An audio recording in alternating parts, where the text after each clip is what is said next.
Si me lo envía, yo lo... Si me envía el link del Facebook para yo compartirlo. ¿Para qué me querés? Te quiero, Paco. Uy, al amanecer. Te quiero, Paco. Uy, al atardecer. Te quiero, Paco. Uy, al anochecer. A toda hora quiero darte mi querer. Te quiero, Paco, Paco, Paco. Al amanecer. Te quiero, Paco, Paco, Paco. Facebook. Al atardecer. Dice, página de Facebook.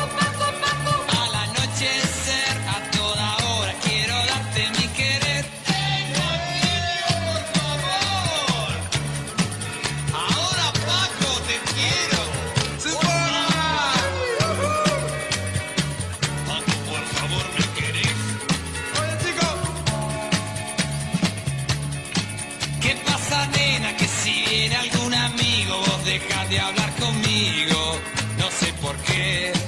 Te juro, nena, como que me llamo Paco, que si esto no aclaramos, me enoja.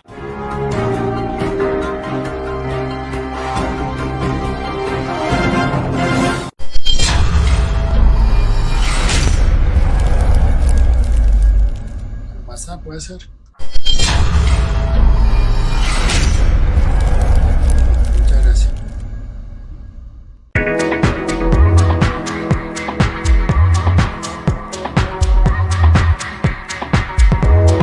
Sí.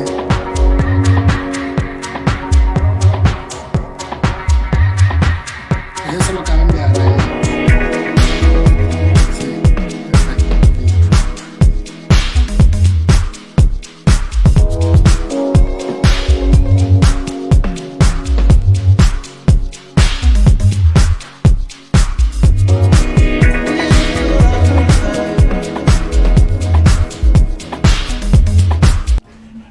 Bueno, muy buenas noches, estimados televidentes del ente cívico de Teleimpacto Global. Estamos en vivo, en directo desde New Jersey, aquí Estados Unidos de América. Y como habíamos programado, hoy tengo la entrevista con el geólogo Jorge Cortés.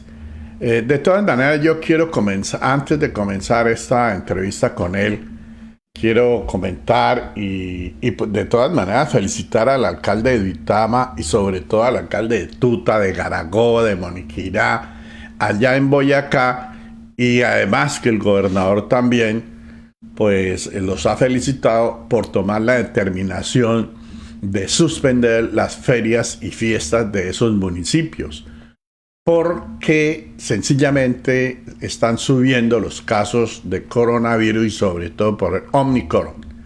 Y además que si estamos viendo aquí y leyendo, escuchando sobre otra cepa, otra causa en Francia que se ha descubierto.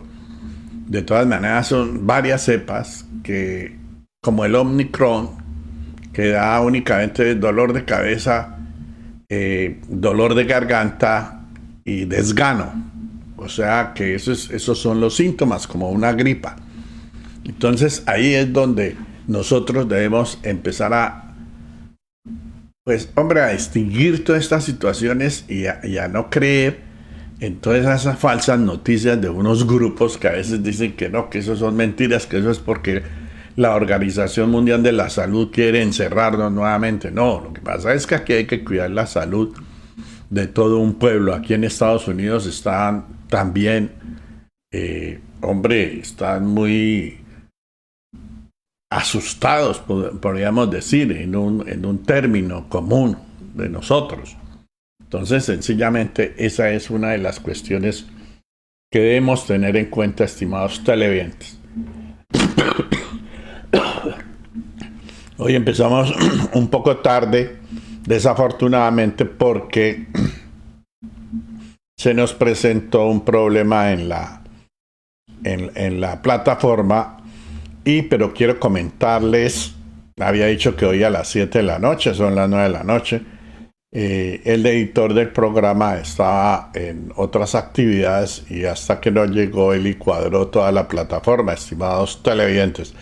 Para el día de hoy, martes 4 de enero del 2022, destacamos la entrevista con el ingeniero geólogo Jorge Cortés, de amplia experiencia en el sector de los petroleros, en la parte energética y química. Y además quiero comentarles que él es un profesional en geología, magíster en la Universidad Oriente de Bolívar, Venezuela, con conocimientos en áreas de geología, geoquímica, geofísica ambiental, desarrollo y evaluación de proyectos del sector minero energético, desarrollo de negocios, con experiencia específica de 4 años en la perforación de pozos de tipo estratégico, exploratorio de avanzada, desarrollos verticales, inclinados y horizontales, determinados topes estratigráficos mediante la interpretación de registros eléctricos y análisis de muestras de zanjas para paradas de pozos, redacción y elaboración de reportes e informes. Es una experiencia de 6 años como gerente comercial y desarrollador de negocios y liderando equipos comerciales. También es profesor universitario en el área de oil y gas, manejo de personal, persona dinámica. Es una persona joven que además pues con él queremos tener un diálogo sobre todo en lo que tiene que ver todo este sector.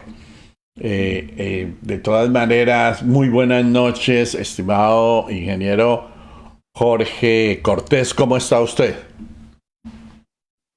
Muy bien, Francisco, muchas gracias por la invitación, gracias por la oportunidad.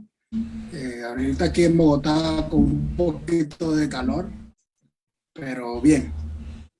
Bien, nosotros aquí le cuento que estamos a -3 grados aquí en New Jersey, Estados Unidos.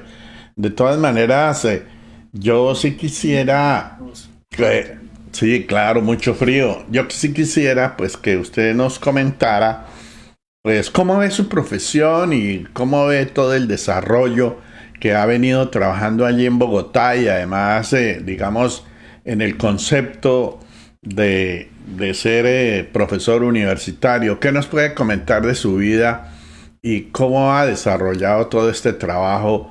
Que me imagino que también estuvo trabajando en Venezuela, ¿no? Bueno, yo estudié en Venezuela, en la Universidad de Oriente, geología como pregrado. Luego hice una maestría en recursos minerales, allá también en la Universidad de Oriente, en Venezuela. Vine para Colombia en el 2011, me radiqué acá. Empecé a trabajar, bueno, en Bogotá específicamente. Empecé a trabajar de una vez en el sector petróleo, en una empresa de registro geológico. Yo era geólogo de registro en pozos. Ahí estuve casi 4 años largos como geólogo de pozos, yendo a los diferentes campos de petróleo que se perforan acá en Colombia. Meta, Casanare, Arauca, el Huila, toda esa zona petrolífera en Colombia. Y luego pasé a hacer la parte comercial de la empresa, como desarrollador de negocio, o sea, vender los servicios a la compañía operadora. Bien. Durante todo eso he sido también profesor. Perfecto. Sí, sí. Cuénteme una cuestión. ¿Cómo puede usted, en una breve reseña histórica sobre, digamos, el desarrollo de la situación petrolera de Colombia, qué nos puede comentar de esa industria? Bueno, en Colombia, sí, en Colombia la industria, como todos piensan, quizás no es nueva. O sea, tiene más de 100 años la industria petrolera en Colombia. De hecho, los primeros descubrimientos se hicieron a la llegada de los colonizadores españoles, cerca del río Magdalena por Barranca Bermeja. El petróleo fluía naturalmente, sin necesidad de perforarlo. Era que afloraba de manera natural. Ellos incluso lo usaban para tapar las grietas de las embarcaciones y ese tipo de cosas, ¿no? No sabían el valor que pudiera tener ese mineral en ese momento. Luego empezaron, ya cuando el país en 1906 empieza a dar concesiones para perforar pozos. En este caso se armaron dos concesiones, la que fue Mares y la concesión Barco. La concesión Mares viene a ser lo que es hoy el campo La Cira Infanta, que es el campo de petróleo más antiguo de Colombia, que ha producido alrededor de 900 millones de barriles en 100 años, más de 100 años. Este campo empezó a ser la primera empresa que lo empezó a desarrollar fue la empresa Tropical Oil, que era una empresa extranjera que hizo un consorcio con el gobierno donde ellos recibían, el gobierno recibía una regalía por la producción que se tuviese en el campo. Era más o menos en esa época entre un 7 a un 14% lo que recibía el gobierno. Y la empresa extranjera se encargaba de hacer la perforación, el desarrollo del campo y la venta y la distribución. Sí. Ese campo hoy en día es propiedad de Ecopetrol. Luego, en el año 1951, cuando fue fundada Petróleos de Colombia, que es Ecopetrol hoy día, pasó a ser, reversó el campo hacia el Estado, porque así estaba la concesión, eran nada más 30 años, lo que se iba a permitir que la empresa extranjera perforara allá. Y luego pasó a ser otra vez propiedad de los colombianos. En este momento el campo está produciendo alrededor de 55.000 a 60.000 barriles por día. Si no estoy mal, más o menos es la cifra. Bueno. Otra cosa importante, sí. Sí, de todas maneras, mire que hablábamos qué días con usted igualmente sobre la situación que nosotros tenemos dos refinerías, que es la del Mamonal ahí en Cartagena y lo de Barrancabermeja. Desafortunadamente no alcanzan de pronto a surtir el mercado que necesita, digamos, en los ya combustibles que utilizamos todos los productos para, ya sea para automóviles o la industria en sí. Y de todas maneras, nosotros prácticamente vendemos el petróleo a los Estados Unidos y en fin a otros países. ¿Y qué obtenemos de ahí? Porque el valor agregado lo devuelven ya después empacado, ¿no? ¿Cómo puede usted, o qué nos puede decir, digamos, de toda esta situación y cómo se manejan las regalías? Ok, bueno, a partir del año 99 se hizo una ley, una reforma, digamos, a la ley energética en Colombia, donde pasó a ser la regalía, que el tope máximo eran 14% para la nación, pasó a ser hasta el 25%. O sea, que los colombianos recibimos hasta un 25% de la producción que genere el campo o el pozo en este caso. Digamos que eso fue algo importante porque se declaró que todos los recursos que hay en el subsuelo es propiedad o son propiedad de los colombianos. Del Estado. Entonces, del Estado y de los colombianos. Claro. El Estado venimos a ser todos los colombianos que recibimos en Colombia. Exacto. Entonces, tenemos que tener una regalía en este caso. Y si vemos históricamente, nada más hablando del caso de la Cira Infanta, que es el campo más antiguo en Colombia, en los últimos 10 años hubo regalías de casi 240.000 millones de dólares para los colombianos. Solo regalías. En regalías, o sea, digamos que en obras que hacen las empresas perforadoras para los municipios. Hay otra cosa que quiero recalcar en este punto que me gusta, y es que va, digamos, en forma creciente, o sea, desde la zona de impacto realmente donde se perfora el pozo, es decir, el corregimiento, el municipio, luego el departamento, hasta llegar a la nación. Entonces, digamos que las obras van impactando directamente a los involucrados directamente en la perforación, o la comunidad que se ve afectada, en este caso, digamos, porque venga la empresa o la actividad petrolera hacia su municipio. Entonces, eso es importante, es una cifra bastante considerable que podemos ver a raíz de la industria petrolera. Otro punto que me parece relevante es que en regalías, por ejemplo, en los últimos 4 años, a nivel, digamos, de Colombia, son 5.900 billones de pesos que se han visto, digamos, beneficiados, ¿no? Los colombianos de ese ingreso. Y el petróleo representa un 50% de la exportación o del ingreso que recibe el país por exportación de productos, tomando en cuenta todo lo que exporta Colombia, ¿no? Carbón, petróleo, café, es decir, todo lo que exporta Colombia, el 50% entra a raíz de la exportación del petróleo. Entonces es una cifra bastante considerable. O sea que el soporte, digamos, de la exportación de petróleo es lo que le da una buena fortaleza económica al Estado colombiano, al pueblo colombiano, al país, ¿no? Exactamente, exactamente. Y Bien. en este momento hay 5 refinerías. La más importante es como la que nombramos inicialmente, Barranca Bermeja y la de Cartagena, son las que, digamos, refinan más. Casi el 40 al 50% de la refinación ya están ahí. Pero hay otras adicionales pequeñas, también propiedad de Ecopetrol, que hacen el trabajo también de refinación. Ah, bueno, ¿y en dónde están? ¿En qué departamento están esas pequeñas refinerías? Está en Yopal, en Ajá. Casanare. Hay otra en Villavicencio y otra en Orito, Putumayo.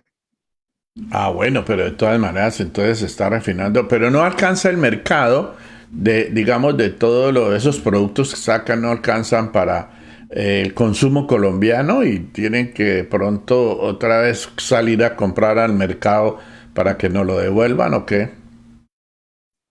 Sí, hay cierta demanda que no se ve, digamos, cubierta por la producción nacional, pero también es importante lo que vuelvo y le repito, el tema de la exportación. Por Claro. ejemplo, Colombia pasó a ser o está dentro de los 3 principales exportadores de petróleo de la región. Sí, le exporta gasolina, o bueno, en este caso petróleo y gas a Estados Unidos, a Panamá, a China. Hace poco, este mes que pasó, en diciembre del 2021, Ecopetrol cerró una venta con China de un cargamento importante, casi 900.000 barriles, si no estoy mal, de petróleo eh, libre de CO2. Es una nueva tecnología que estamos utilizando aquí, o estamos, digamos, produciendo en Colombia. Entonces, digamos que es interesante todo. La industria colombiana está avanzando en positivo hacia las mejoras. Está ya tomando mucha tecnología de vanguardia que se está viendo a nivel mundial, ya la están aplicando en Colombia. Entonces, empezamos a notarnos como un actor importante en la industria. El mayor exportador de petróleo sería Venezuela, sigue siendo Venezuela, están trabajando fuertemente o han bajado su producción a raíz, digamos, de toda la problemática que tiene ese país. ¿Aló? ¿Sí me escuchó? Venezuela, sí, sí, la escuché perfectamente.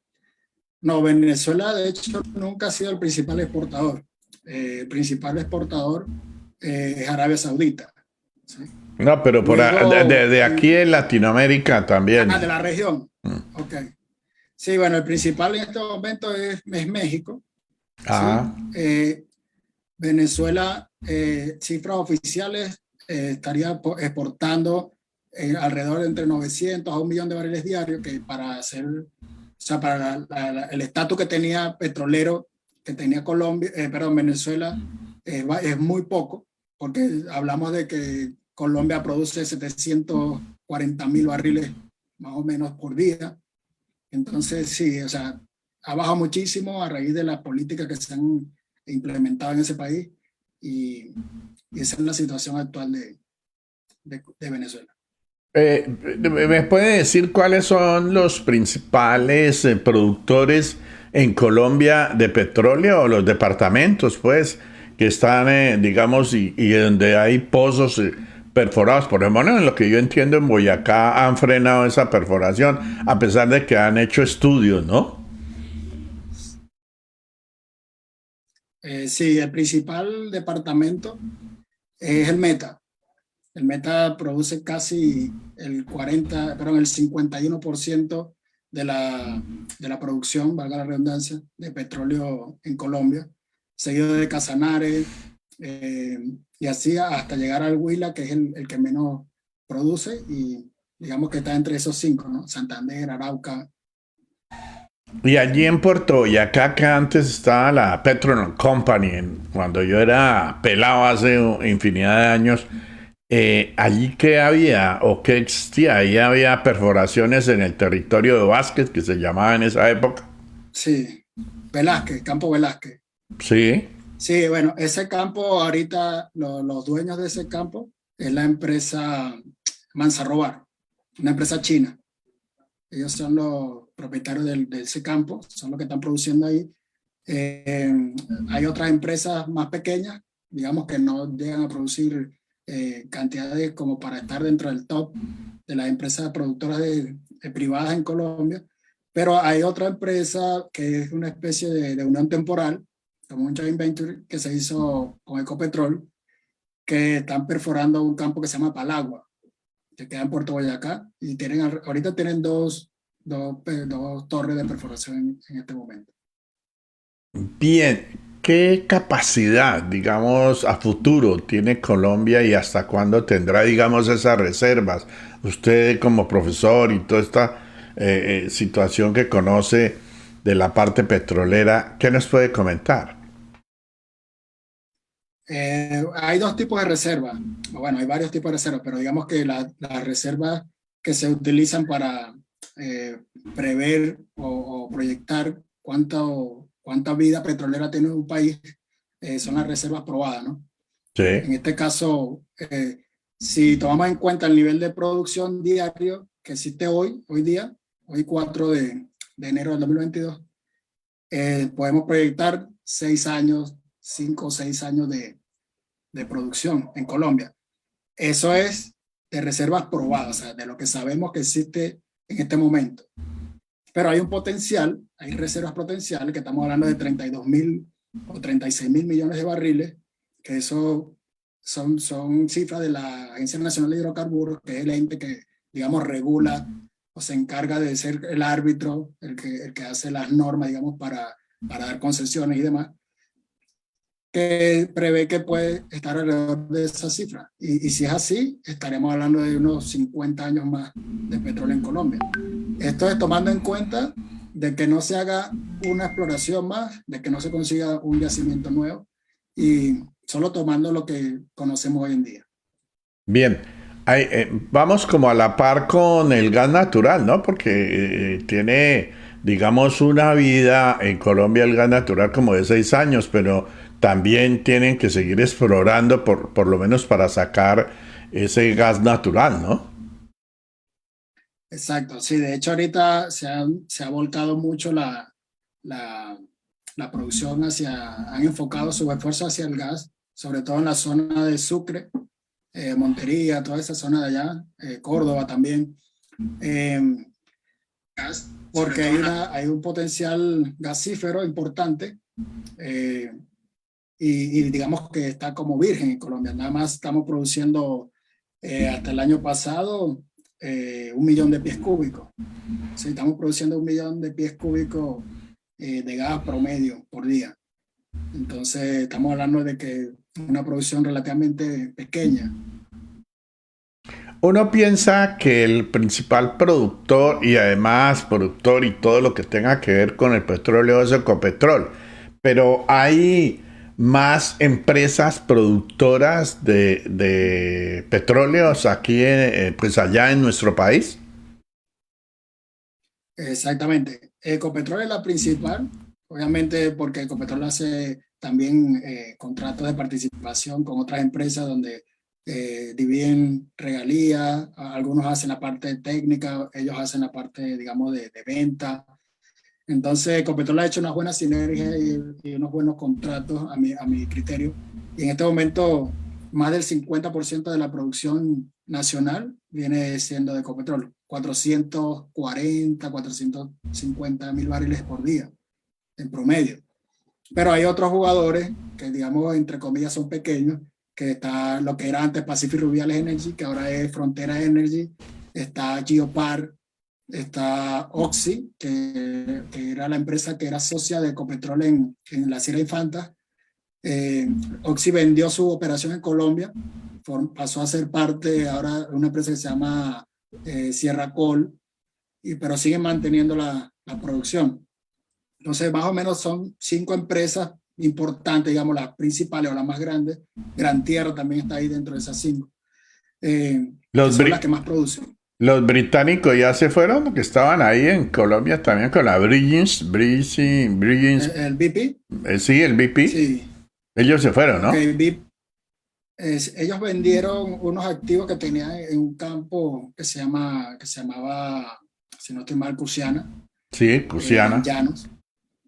Vendieron esa parte, la absorbió una empresa que se llama Kion, ¿sí? Y ya ellos reversaron otra vez el campo y ahora está operando con Ecopetrol. Estimado profesor, ¿cómo ve usted y como geólogo, digamos, el futuro de la industria petrolera en Colombia y además toda esta parte pues energética que tiene el país y digamos usted que ha estado estudioso de todos esos temas, ¿qué le podemos decir a la comunidad y a todo el mundo que nos observa y nos ve a través del lente cívico de Teleimpacto Global?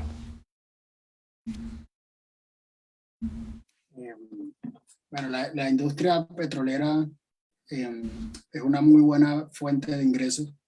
Obviamente hoy en día se está buscando volcar hacia energías limpias, energías alternativas, energías, digamos, que sustituyan de cierta forma lo que aporta el petróleo. Pero digamos que sustituyan. Siempre es positivo, siempre es importante lo que en este momento está aportando el petróleo para el país y para otras muchas naciones que se encargan de este negocio. Sí. Es muy interesante cuando uno ve los números, lo que se ha podido progresar a través de esta industria, genera muchos empleos. Solamente en el campo La Cira, por volver al ejemplo, hay más de 7,000 empleados directos. Entonces, digamos que es mucha como le digo, lo que incrementa la economía del país, el aporte que hace. Bien, también usted maneja temas de medio ambiente. ¿Qué se le puede decir, digamos, y sobre todo cuando pues este gobierno al fin no puso en operaciones, digamos, algunas exploraciones del ¿cómo se llama? El fracking. No las puso a fin en función, ¿no? No las puso, ¿no? Bueno, hay un tema bastante controversial con respecto al fracking. Si nosotros vemos ejemplos, digamos, no están en la región, pero sí cercanos, en el caso de Estados Unidos, que está allá en este momento, Estados Unidos pasó de ser el primer importador a ser uno de los principales exportadores. Estados Unidos produce casi 11 millones de barriles diarios. Y eso fue gracias al fracking, al gas shale. Y básicamente, hablando desde el punto de vista operativo, lo que hace el fracking es entrar a llegar a la formación donde se encuentra el gas o el petróleo en este caso, y lo que hace es inyectar o fracturar la formación. Pero no es como uno se lo imagina, que de repente eso sale en un desorden y el gas o el petróleo migra y aflora por los ríos y demás y contamina. No, eso todo va por una tubería de producción. O sea, lo que pasa es que hay una mala información que se ha hecho viral, por decirlo de alguna manera, y la gente piensa que fracking está asociado a muerte, a destrucción, a contaminación, y realmente no es así. No es así. De hecho, para perforar un pozo en cualquier parte del mundo, la empresa tiene que presentar un PMA o un plan de manejo ambiental, donde va a aplicar minuciosamente cómo se va a disponer el agua de producción, cómo se va a disponer los residuos. Todo tiene una normativa, está muy regulado, está muy vigilado en este momento, con mucha normativa. Entonces yo pienso que son accidentes que sí pueden pasar como en cualquier industria, pero no es como se lo imagina la gente, ¿no? Sí, claro, de todas maneras eso es lo que se ha dicho y a la gente le han metido que el fracking, mejor dicho, destruye y contamina los ríos subterráneos, en fin, todos los acuíferos, mejor dicho, acaba con la naturaleza, que eso inclusive el gobernador a Carlos Amaya, eso peleó de patas y manos prácticamente, no dejando que hicieran por lo menos las exploraciones, ¿no? Entonces vea usted que no nos vamos a morir encima de las reservas, porque si hay que de pronto utilizarlas, pues toca. Además, como usted ha dicho, vamos nosotros ya pues a volver a las energías limpias y obviamente que necesitamos eso, porque tenemos que cambiar, digamos, esa forma de seguir contaminando el planeta. Pero ¿qué diremos que ahorita y en todo lo que he leído aquí, estando aquí en Estados Unidos y yendo a algunas partes, qué diremos que estamos contaminando toda la atmósfera, la estratosfera, de todos los elementos que están saliendo de las potencias, mandando cohetes y dejándolos allá? Leía un artículo precisamente ahora en una de las revistas de acá que la China va a unos cohetes que enviaron y van a caer a la Tierra. O sea que pues graben, porque si no cuidamos todo el planeta, pues nos vamos a hundir por arriba y por abajo. ¿O qué opina usted, mi estimado ingeniero y geólogo Jorge Cortés?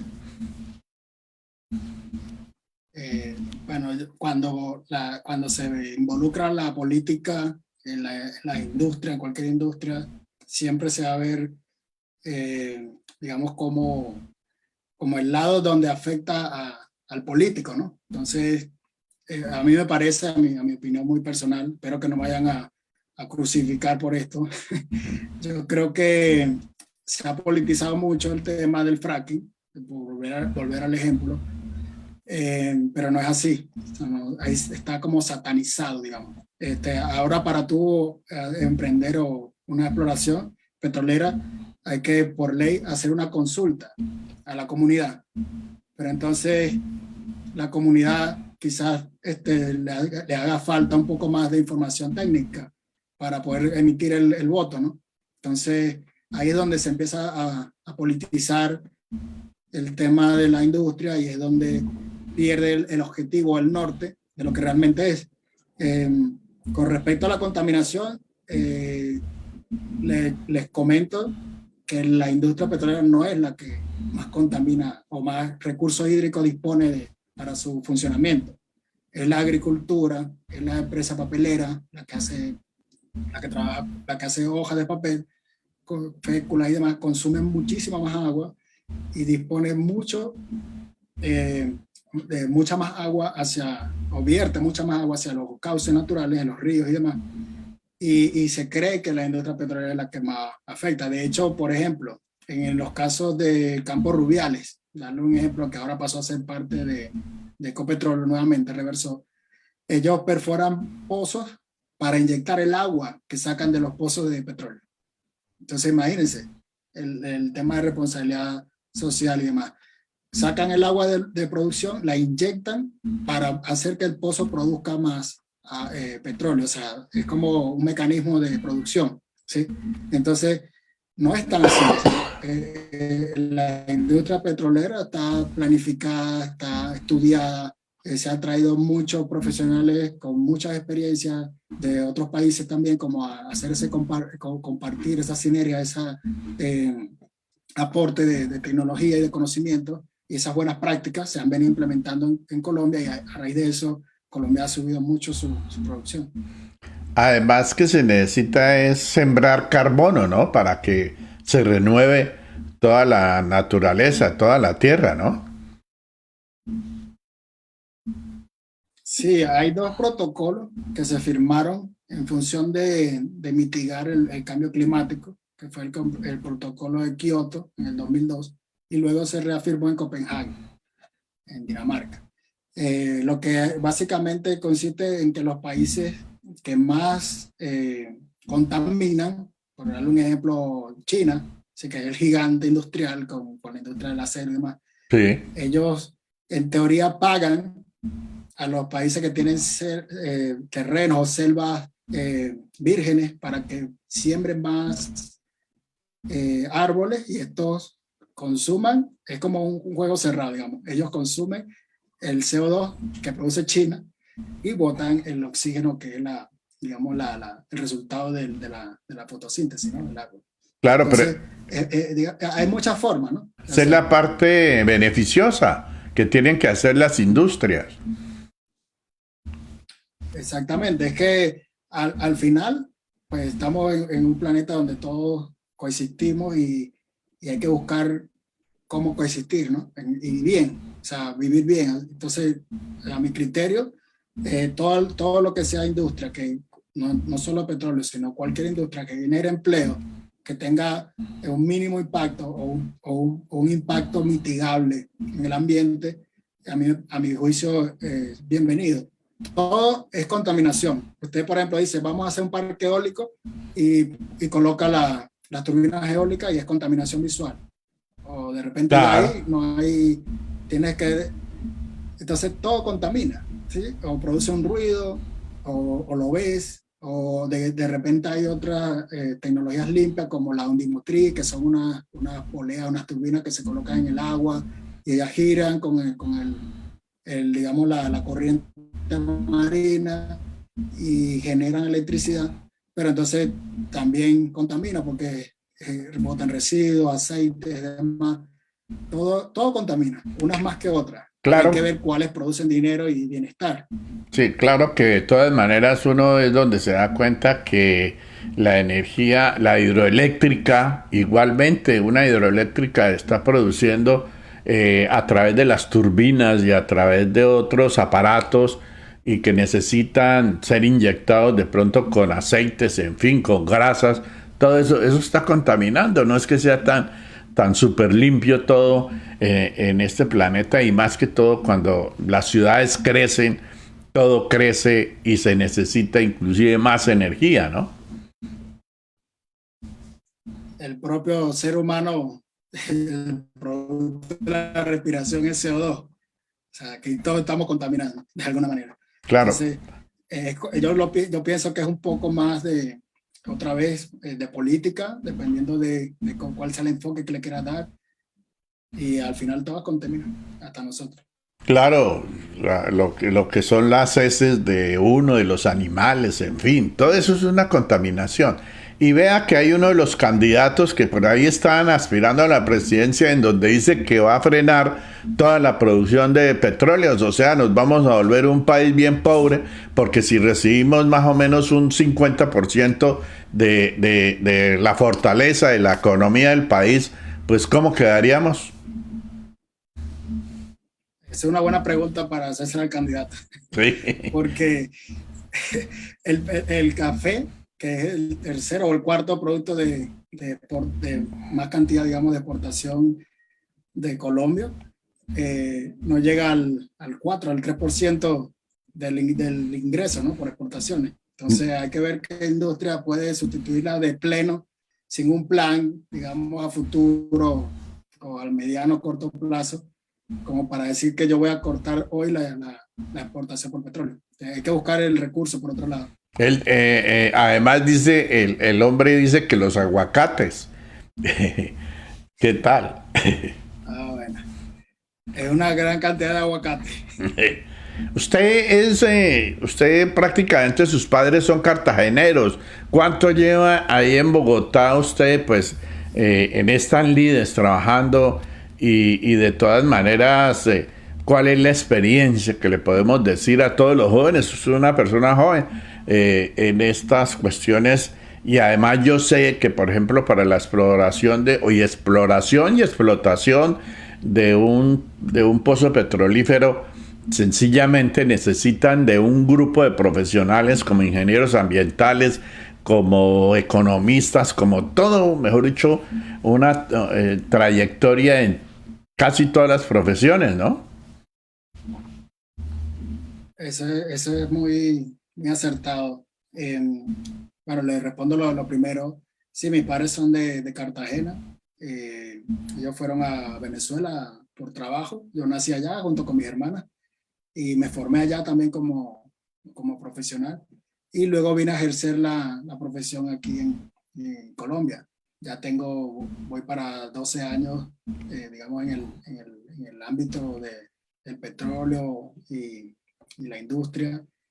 Y sí, eh, lo que usted hace referencia es que sí es un grupo multidisciplinario donde están los geólogos, ingenieros de petróleo, economistas, ingenieros ambientales. Es un sinnúmero de profesiones que hay que unir, ¿sí? Un equipo multidisciplinario para llevar a cabo un proyecto. La primera fase del proyecto es la contratación.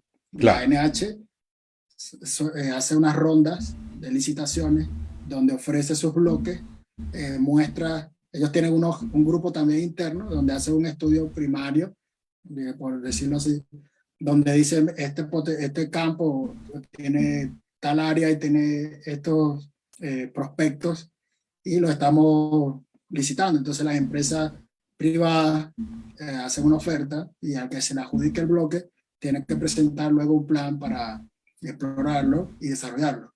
Primero hacen un pozo exploratorio estratigráfico donde determinan si el yacimiento productivo, ¿no? Si hay crudo, hay gas, dependiendo de lo que estén prospectando. Ya luego, si es bueno el pozo, hacen el desarrollo, planean cómo drenar ese yacimiento. O sea, es como que usted tenga una torta y dentro de la torta hay un líquido y usted va a determinar cuántos pozos o cuántas perforaciones tiene que hacer para drenar la mayor cantidad de ese líquido. Entonces, ese es el plan de desarrollo.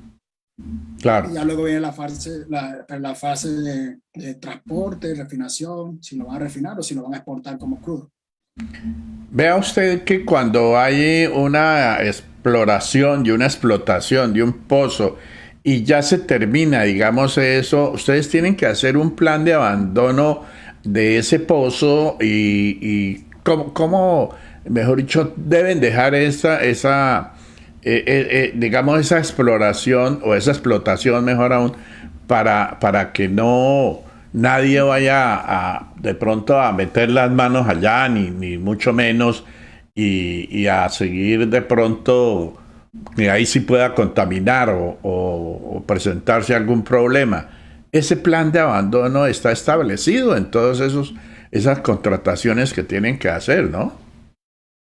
Claro, cuando usted va a cerrar un pozo, tiene que presentar un plan de abandono que por norma lo mínimo que exige son 3 tapones de cemento espaciados dependiendo de la profundidad del pozo y la característica del fluido que estaba ahí.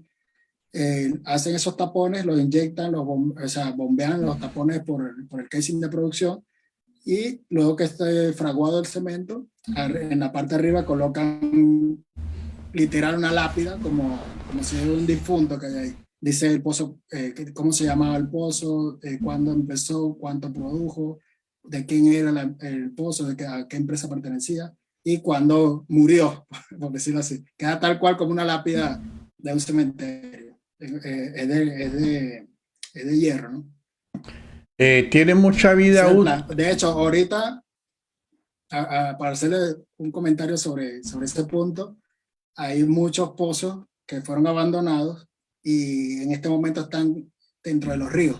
O sea, los ríos taparon los pozos y están dentro de los ríos. Entonces, la naturaleza cobra su curso, por decirlo de alguna manera. De todas maneras, aquí no tenemos plataformas como en otros países que hay plataformas marítimas. Creo que allá en el Golfo de Maracaibo sí había plataformas, ¿no? Sí, de hecho ya en Maracaibo la explotación petrolera fue grande en el Golfo, precisamente en plataforma. En Colombia hay una actividad muy pequeña, sobre todo exploratoria, para determinar si hay buenos prospectos para luego desarrollarlo. Ecopetrol ha hecho pozos exploratorios en costa afuera, offshore. Hay otra empresa que se llama Anadarko, que también ha perforado costa afuera, pero sí son muy pocos los pozos que han desarrollado en ese ámbito. Bueno, ya para terminar, de todas maneras, nosotros entendemos que toda esta situación y además todo lo que genera Ecopetrol y las demás empresas, pues son muy tecnificados en todo ese aspecto. No se está realmente sino extrayendo, digamos, este producto que obviamente le da bastante fortaleza en la economía de los países. Pues yo le agradezco haber estado aquí en el programa del Ente Cívico y al margen, ¿qué más nos podría comentar, no? Bueno, antes que nada, le vuelvo a agradecer por el espacio y la oportunidad. En Colombia hay una muy buena actividad petrolera. Se cumplen las normas establecidas, tanto internacional como nacional. Se hace una explotación responsable, sostenible en el tiempo. Pues prueba de eso es que hay más de 100 años de actividad aquí, petrolera. Nada más Ecopetrol tiene casi 60 años, si no estoy mal, desde el 50. Sí. Entonces hay mucho todavía que explorar, hay muchos rondas de licitación y de asignación que va a generar la NH a futuro. Y ahí es donde tenemos que fijarnos para ver si podemos lograr encontrar más reservas, ¿no? Más reservas probadas y continuar la actividad. Pero sí se están haciendo esos estudios, ¿no? Sí se llevan a cabo, claro, por intermedio no solamente de las empresas que están establecidas o que tienen permisos allá en Colombia, sino también por el mismo Ecopetrol. Es correcto, sí. Hay mucha actividad exploratoria. Este año que pasó, el 2021, se perforaron alrededor de 400 pozos en Colombia, más o menos 40, 35, si no estoy mal, fueron exploratorios, muchos de esos descubridores. Entonces hay que ver cómo cerró este año, 2021, cómo cerró con las reservas probadas. No tengo el dato en este momento. Bueno, bien, perfecto, mi estimado geólogo Jorge Cortés. Es un profesional que sabe de toda la situación energética y sobre todo en esta parte del petróleo. Y vea ustedes que para que, estimados televidentes, ¿qué tal acabar que no vamos a perforar más petróleo, no vamos a sacar más petróleo del país, entonces nos morimos encima en la riqueza? Pues si hay que extraerlo, pues extrae y se vende, y ojalá se venda bien, ¿no? Y de todas maneras, como ya lo decía el ingeniero Jorge Cortés, decía sencillamente, es que yo pensé que únicamente habían esas dos refinerías, ya ve que sí están las de Putumayo y las de Casanare y en fin otras que ha nombrado. Pues de todas maneras le agradezco haber estado con el Ente Cívico, mi estimado Jorge Cortés, muy amable. Muchísimas gracias, Francisco, por la oportunidad y el espacio, y espero verlo pronto en otra oportunidad.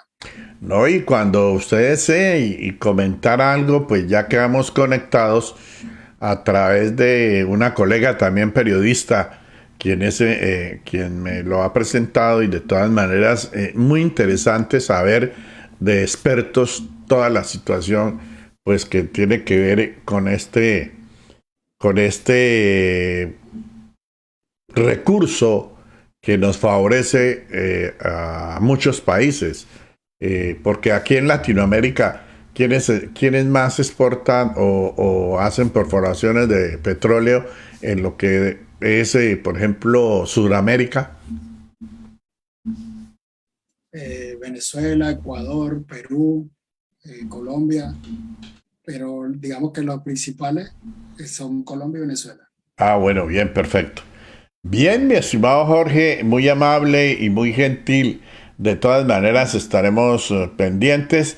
Hoy entramos un poco tarde, pero de todas formas la entrevista queda ahí en Facebook, queda en YouTube, queda en todas las redes sociales, y estaremos compartiendo toda esta entrevista que me parece muy interesante. Yo también quiero comentar, antes de la despedida de Jorge, que empezaremos a hacer unas entrevistas. Ya tenemos preparada una con David Luna, quien es exministro de las TIC y las comunicaciones. Él es ministro que va para el Senado con Cambio Radical. Tenemos otra de Héctor David Chaparro, que va para la Cámara de Representantes. Estamos pendientes, vamos a escoger fechas.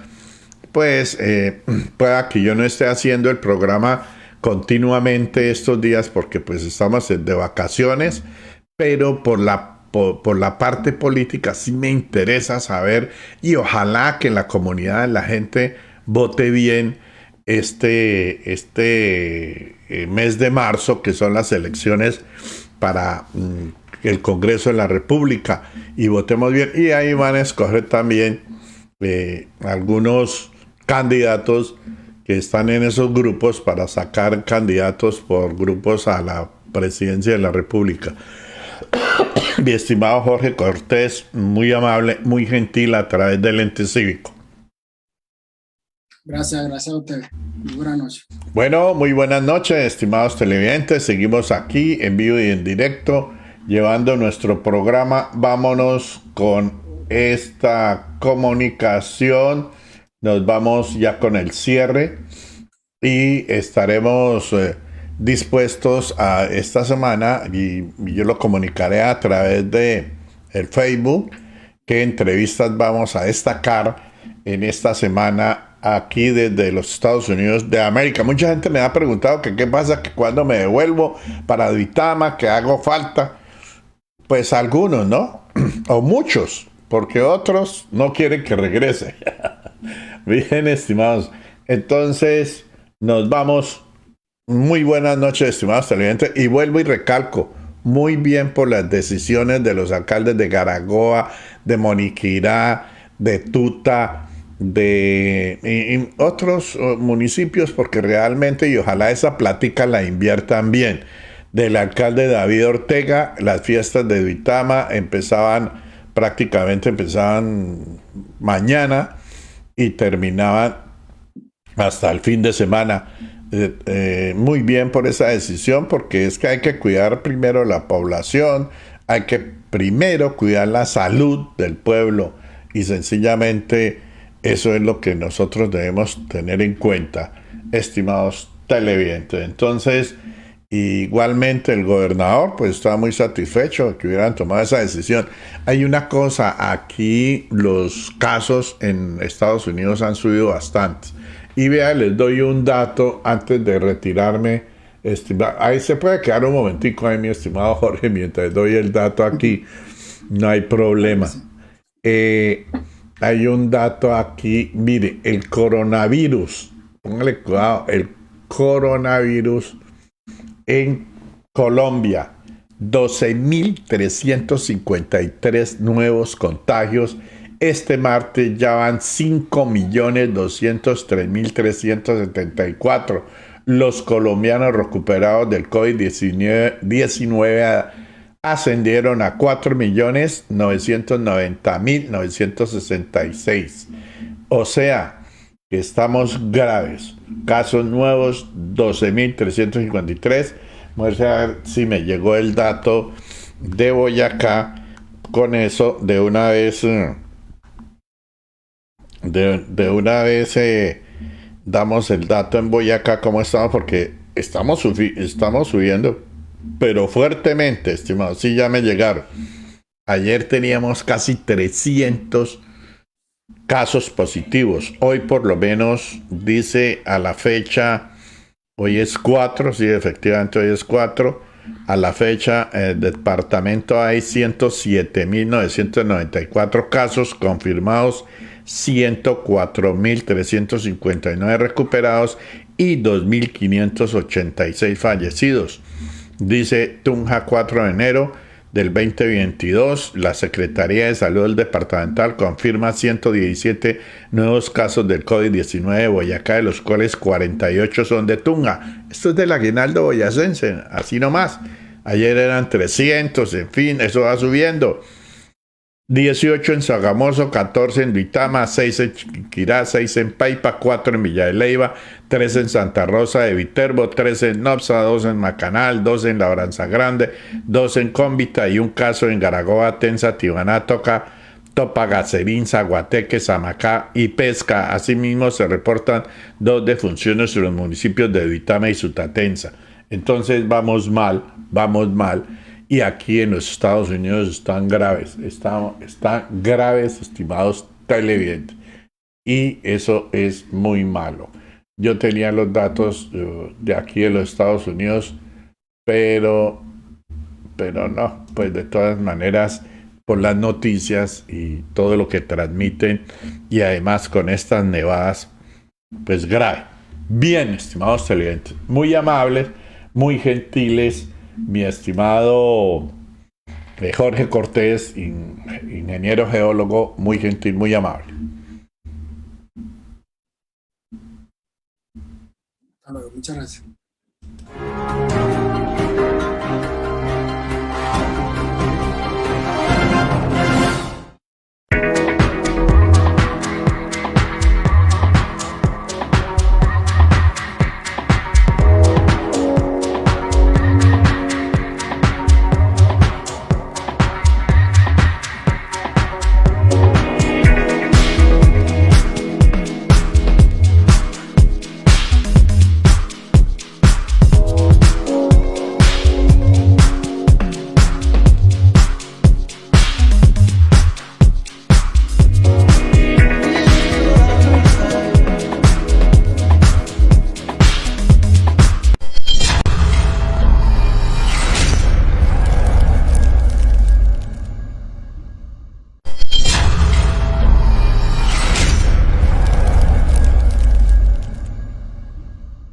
¿Para qué me querés? Te quiero, Paco. Uy, al amanecer. Te quiero, Paco. Uy, al atardecer. Te quiero, Paco. Uy, al anochecer. A toda hora quiero darte mi querer. Te quiero, Paco, Paco, Paco. Al amanecer. Te quiero, Paco, Paco, Paco. Al atardecer. Te quiero, Paco, Paco, Paco. Al anochecer. A toda hora quiero darte mi querer. Ahora Paco, te quiero. Paco, por favor, ¿me querés? Oye, chicos. ¿Qué pasa, nena? Que si viene algún amigo, vos dejás de hablar conmigo. No sé por qué, te juro